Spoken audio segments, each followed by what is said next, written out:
gravando a aula. Vou ter que repetir, porque essa aula vai para o YouTube e eu não estava gravando a aula, tá bom? Mas, de qualquer forma, eu já fiz um resumo, só fiz um resumo da última aula e estou começando aqui com a dúvida do Hipólito, que ele perguntou na última aula, né? Estudando pelo Pedro Lenza. Hipólito, não se trata, né, de atacar ali o controle concentrado no sistema austríaco, de ele verificar a inconstitucionalidade no plano da ineficácia, tá? Você está verificando essa questão do controle de constitucionalidade, tendo como base a teoria de pontos mirantes, né? Que ele diferencia aí os planos da existência, o plano da validade e o plano da eficácia. Conforme eu já ensinei aqui em sala de aula, nós estamos estudando controle de constitucionalidade, que é a verificação de compatibilidade dos normativos infraconstitucionais com o parâmetro de constitucionalidade, com a Constituição e tudo aquilo que é considerado Constituição dentro da definição de bloco de constitucionalidade que a gente já estudou aqui. Tá? Então, sempre o que será verificado é o plano da validade. Tá bom? E embora o professor Pedro Lenza coloque lá na tabelinha do livro dele, que é uma das diferenças do sistema austríaco para o sistema americano, é que no americano há um controle no plano da validade, no austríaco na ineficácia, eu particularmente discordo. Tá? Tanto que esse quadrinho chega a ser um pouco contraditório, tá bom? Porque tudo se trata de validade. Nesse mesmo quadrinho, o Lenza fala posteriormente que a lei ela é provisoriamente válida. E a partir do momento em que ela é declarada inconstitucional, ela passa a ser inválida. Então, tudo se resume ao plano da validade. A questão é que, no sistema austríaco, nós temos uma declaração constitutiva. Né? Vocês já devem ter estudado isso em direito civil ou estão estudando. E na declaração constitutiva, os efeitos, tá, se operam da declaração para frente. Tá bom? Ou seja, ex nunc. Diferentemente do sistema americano, que nós temos uma eficácia declaratória. Declaratória ab início, efeito ex tunc. Então, desde o nascedouro da lei, ela é declarada que já lá, desde do seu nascedouro, desde a sua origem, ela era inconstitucional, já era inválida e não podia produzir efeitos. Tá bom? A diferença é essa. No sistema austríaco, ela produz efeitos até a declaração de inconstitucionalidade. No americano, não. Tá bom? Vamos lá, pessoal. Nós vamos entrar aqui no tópico 7.3.1, que é o controle político. Tá?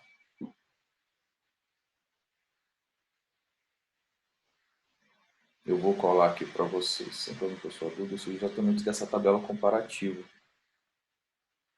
Exatamente, eu fui dar uma olhada depois, porque chega a dar um nó assim nas nossas bases teóricas, né?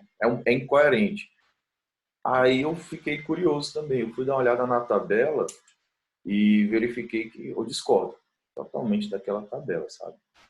O modo comparativo, entendeu? Aí eu tô passando aqui para você. Esse vídeo, inclusive, vai para o YouTube. Quem sabe se ele vai me assistir aí, pode vir conversar comigo, a gente pode debater, né? Quem sou eu? Mas vamos lá. Ponto 7.3.1, eu vou um pouco mais devagar a pedido de alguns alunos na última aula, tá bom? Então, pessoal, o controle de constitucionalidade, ele nem é sempre judicial, tá bom? Ele pode ser um controle de constitucionalidade político também, tá? E como é que ocorre esse controle de constitucionalidade política?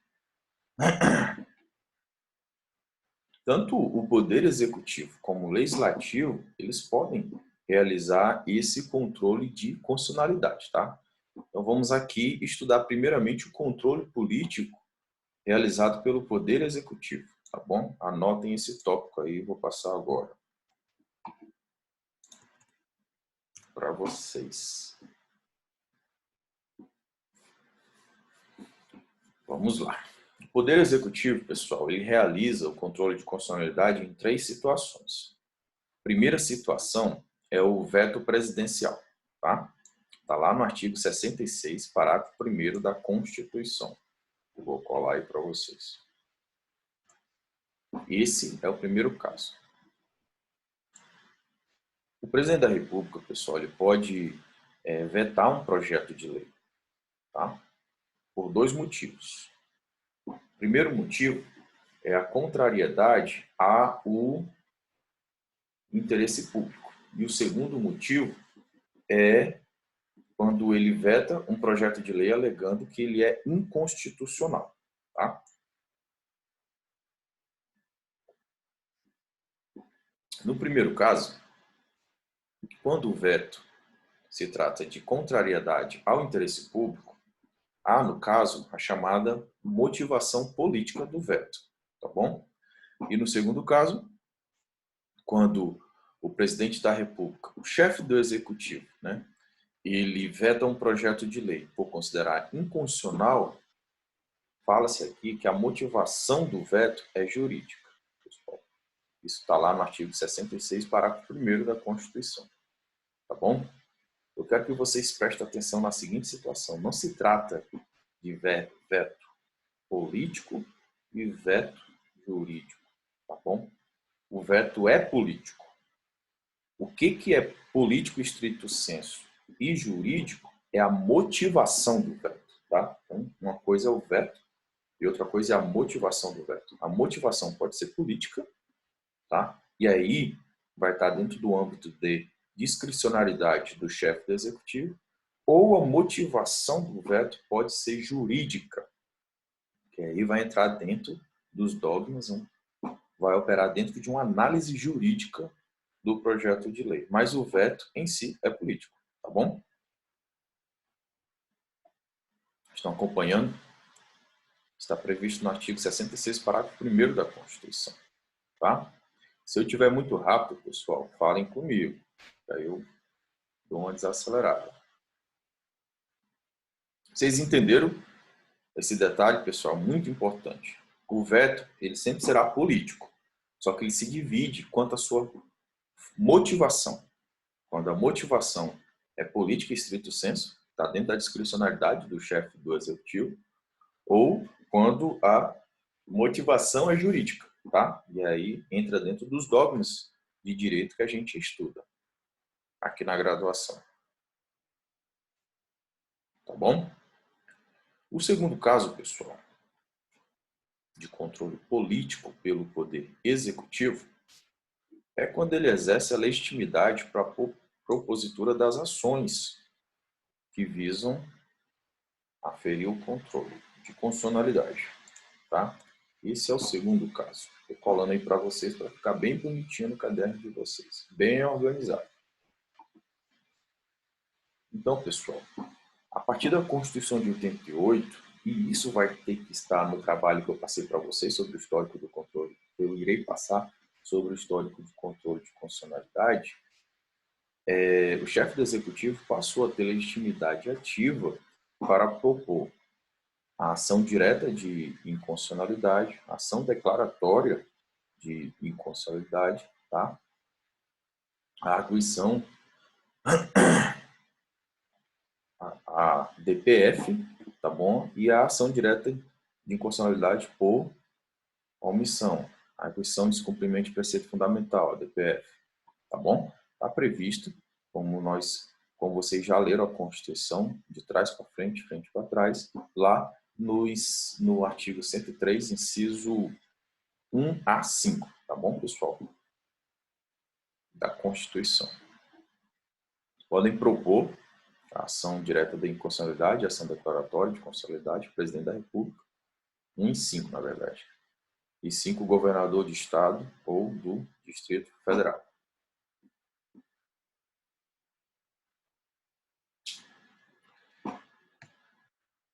Estão acompanhando?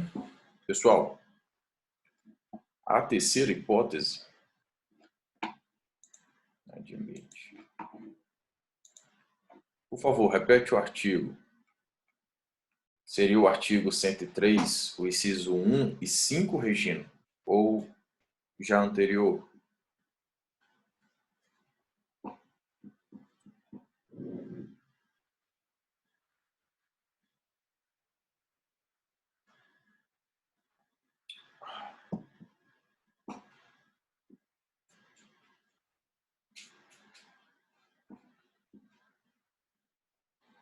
Perfeito. Vamos lá.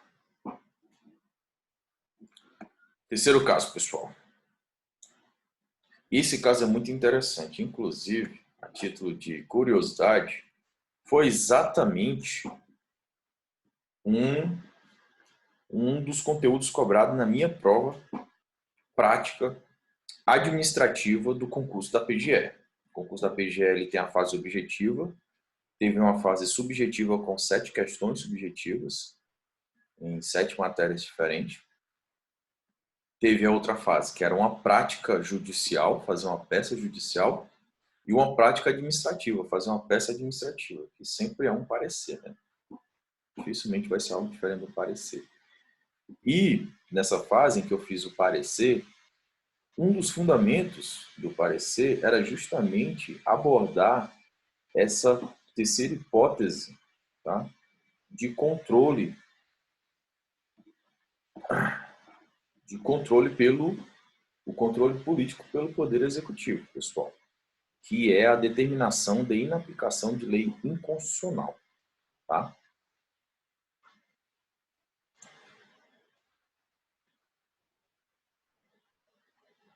Como é que é isso, pessoal? É o seguinte,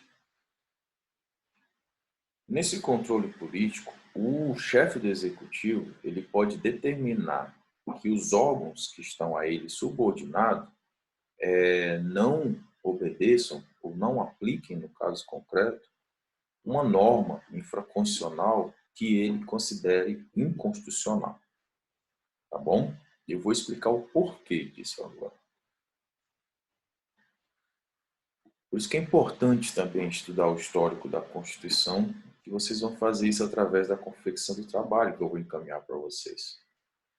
Antes da Constituição de 88, os chefes do Poder Executivo, eles não tinham legitimidade para propor ação para verificar a compatibilidade de leis infraconstitucionais com a Constituição. Somente quem tinha essa atribuição era o Procurador-Geral da República. O que o chefe do Poder Executivo podia fazer, nesse caso, era suscitar que o Procurador-Geral da República fosse lá perante o Supremo Tribunal Federal e propusesse uma ação, tá? De controle de constitucionalidade. Só que assim, o Procurador-Geral da República, ele não estava vinculado a esse pedido de governador do estado ou de presidente da República. Ele iria propor se ele quisesse, porque ele tem autonomia funcional dele, tá? Então, se criava uma situação aí, uma lacuna no ordenamento jurídico em que havia uma necessidade de um governador e ele estava adstrito a uma vontade e a uma autonomia funcional do Procurador-Geral da República. Então, já antes da Constituição de 88, o STF ele albergou esse entendimento de que o Poder Executivo ele poderia deixar de aplicar uma lei que ele considerasse inconstitucional. Por quê? Porque no sistema democrático que nós temos, em que há uma separação dos poderes, tem que ser dado também uma legitimidade para o Poder Executivo aferir também, para ele fazer esse controle de constitucionalidade. Mas ele não vai fazer exatamente nos moldes como é feito pelo Judiciário, claro que não. Tá? Isso seria uma aplicação somente no âmbito do Poder Executivo, que está declarando a inconstitucionalidade, tá bom? E há entendimentos doutrinários que ele é obrigado, tá? Esse entendimento ele é albergado até hoje, embora haja uma grande controvérsia na doutrina, ele já seria obrigado, no caso depois da Constituição de 88, a propor a ação cabível para verificar a compatibilidade, né, da norma, já deveria propor essa ação perante a justiça competente. Né? Se for um governador do estado descumprindo ou declarando inconstitucional uma lei estadual, seria no TJ. Se for, no caso, uma lei federal, no Supremo Tribunal Federal. Tá bom? Então, a doutrina ela não concorda muito com isso, porque ela fala que a partir da Constituição de 88, os chefes dos poderes executivos passaram a ter legitimidade de propor a, a ação declaratória de constitucionalidade e todas as outras ações. O que cairia por terra esse argumento de que eles estariam vinculados ao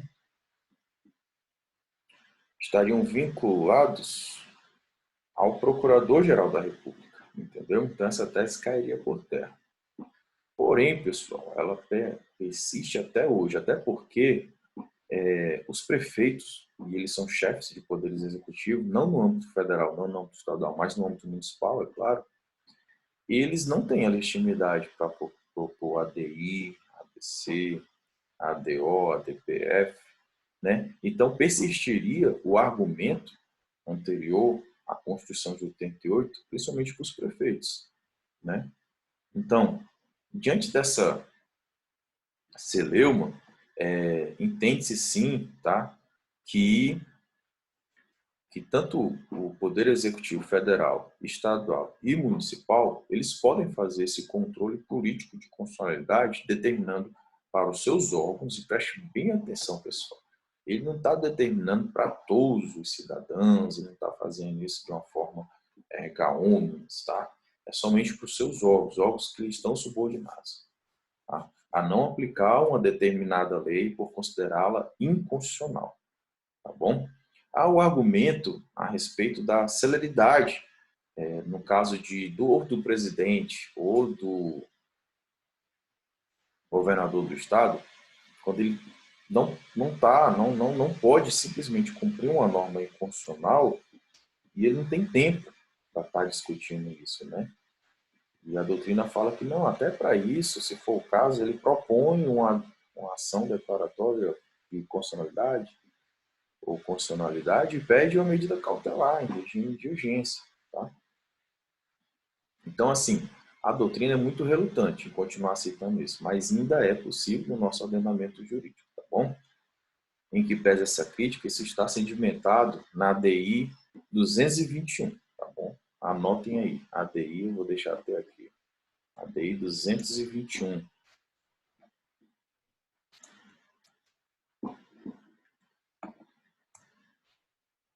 Ainda de acordo com esse julgado, de acordo com esse precedente, tá? O STF Supremo mantém, tá, a possibilidade do chefe do Poder Executivo em determinar a inaplicação da lei que ele entender inconstitucional, tá bom? Eu vou dar uma lidinha aqui na parte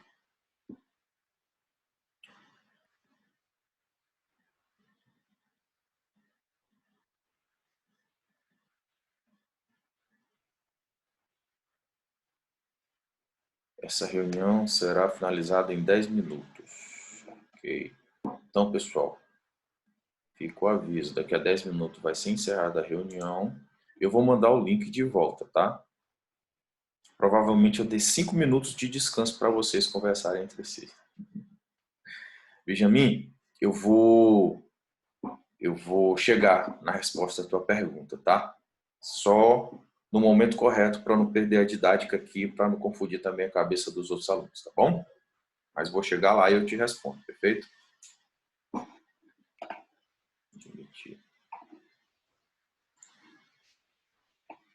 Então, como eu estava dizendo, vou colocar um trecho importante aqui da DI 221.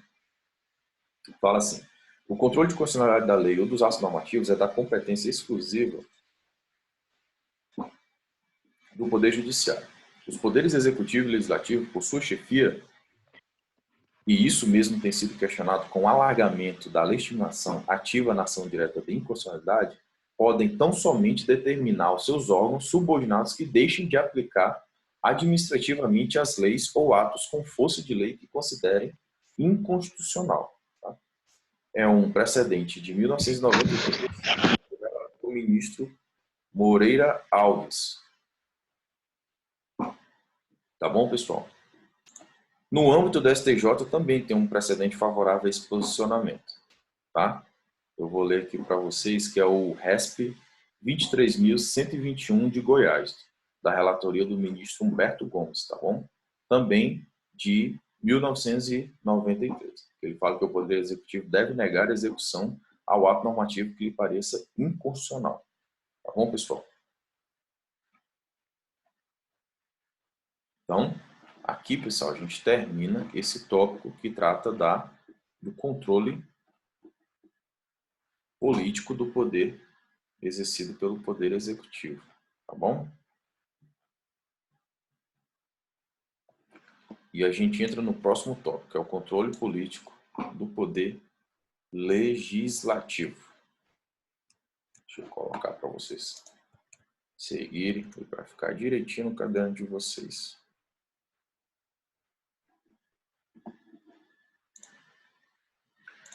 Olha aí, Benjamin. Aqui a gente já vai responder a sua pergunta, tá? Vamos lá. O controle político exercido pelo Poder Legislativo, pessoal, ele tem muito mais hipóteses do que o controle político exercido pelo Executivo.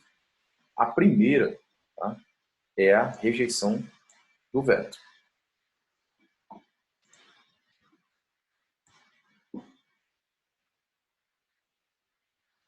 Como é que seria isso, professor? Não entendi. Como é que isso pode ser uma hipótese de controle de constitucionalidade? Uma hipótese de controle político de constitucionalidade. É o seguinte, imagine aí a tramitação.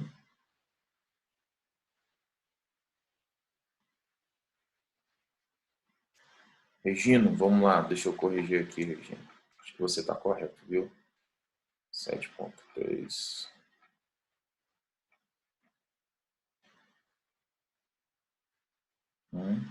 Ponto 2.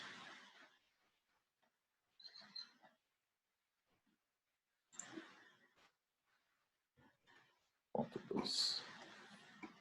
É isso mesmo, Regina. Perfeito. Vou colar novamente aí.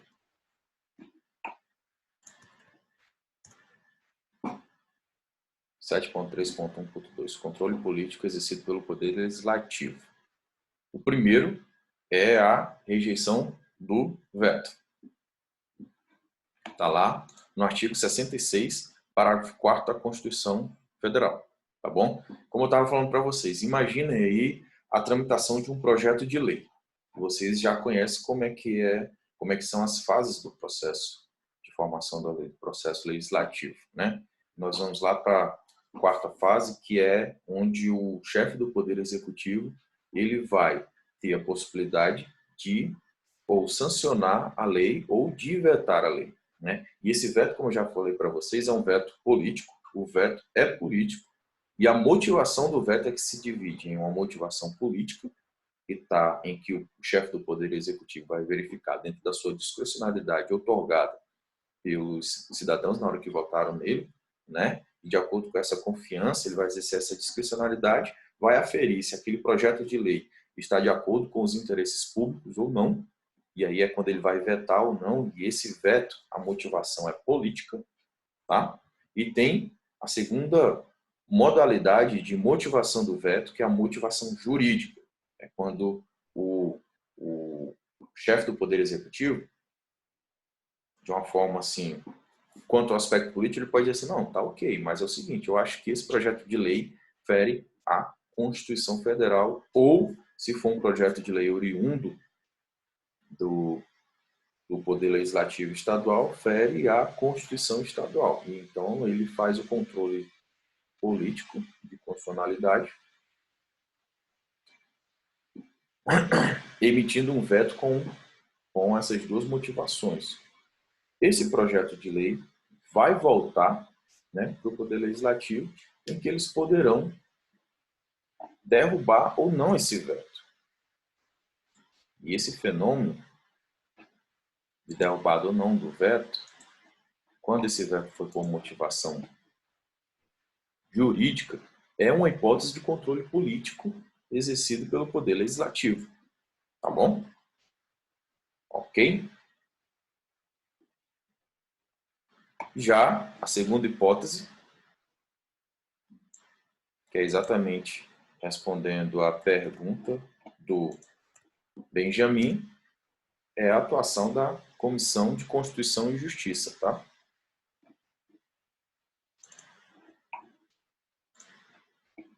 Ok? Daqui a 3 minutos a nossa aula acaba. E aí a gente volta depois de 5 minutos, tá bom? Que eu mando o link de novo para todos.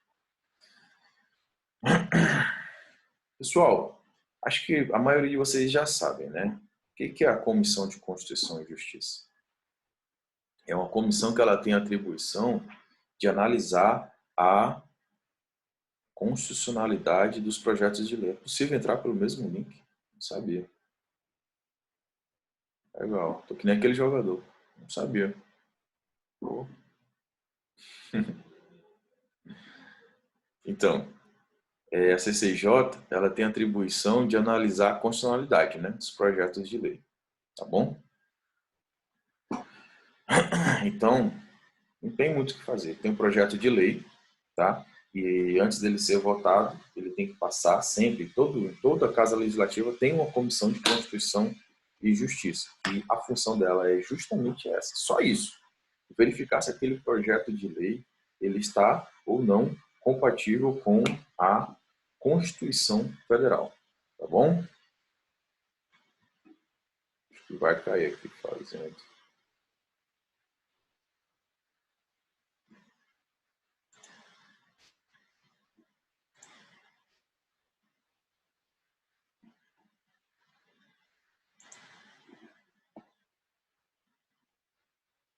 Menos de um minuto.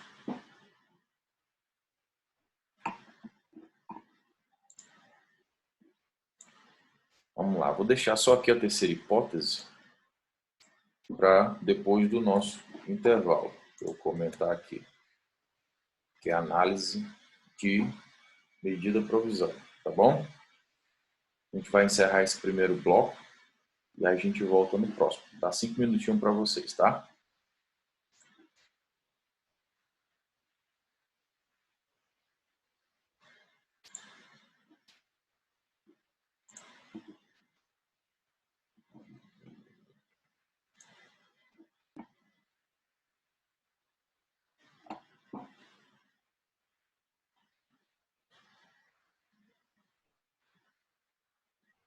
Ele poderia mostrar aqui o tanto de minutos segundos que eu tenho. Eu ia até aproveitar melhor, mas enfim.